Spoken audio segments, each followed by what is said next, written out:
இந்த ஒரே ஒரு பூ இருந்தால் போதும். இந்த பூ வச்சு நீங்கள் இந்த ஸ்பெல் பண்ணுறப்போ ஆட்டோமேட்டிக்காக அந்த பர்சனை உங்ககிட்ட அட்ராக்ட் பண்ணி கொண்டு வந்துடும். உங்களுடைய சிந்தனையே இல்லாமல் இருக்காங்க, ரொம்ப கோவமாக இருக்காங்க, நான் பேசினாலே ரொம்ப வெறுப்பாக பேசுகிறாங்க, என்னுடைய ஃபோனை பார்த்தாலே அட்டன் பண்ண மாட்டேங்கிறாங்க, எனக்கான அந்த கேர் கொடுக்க மாட்டேங்கிறாங்க, எனக்கான அந்த கேர் இம்பார்ட்டன்ட் எனக்கு வேணும் அப்படின்னு நீங்கள் தான் 24 மணி நேரமும் அவங்க பின்னாடி சுற்றிக்கிட்டே இருக்கீங்க அப்படின்னா இதை நீங்கள் செய்யுங்க. நீங்கள் அவங்க பின்னாடி சுற்ற வேண்டிய அவசியமே இல்லை, அவங்களே உங்கள் பின்னாடி வந்து சுற்றுவாங்க. இந்த ஸ்பெல் வந்து நீங்கள் எந்த டேல ஸ்டார்ட் பண்ணணும் அப்படின்னா அமாவாசை அன்னைக்கு நீங்கள் செய்யலாம், பௌர்ணமி அன்னைக்கு செய்யலாம், அல்லது வியாழக்கிழமை அன்னைக்கு நீங்கள் இதை வந்து செய்யலாம். தொடர்ந்து எவ்வளோ டேஸ் இதை ஃபாலோ பண்ணணும் அப்படின்னா நீங்கள் 11 நாட்கள் தொடர்ந்து இதை நீங்கள் ஃபாலோ பண்ணணும். ஈவினிங் நீங்கள் 7 மணிக்கு மேலே தான் இந்த ஸ்பெல் வந்து நீங்கள் பண்ணணும். 7 மணில இருந்து 10 மணி இந்த இடைப்பட்ட நேரத்துக்குள்ளாடி நீங்கள் எப்போ வேணும்னாலும் இந்த ஸ்பெல் வந்து நீங்கள் பண்ணலாம். கலர் அல்லது ரெட் கலர் கேண்டில் உங்களுக்கு தேவைப்படும். இன்னும் துண்டு பேப்பர் எடுத்துக்கோங்க, பேரை வந்து நீங்கள் எழுதிக்கோங்க.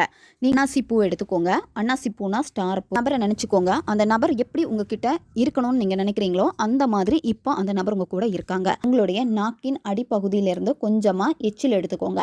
அந்த எச்சிலை வந்து இந்த அன்னாசி பூக்க மேலே வந்து தடவிக்கோங்க.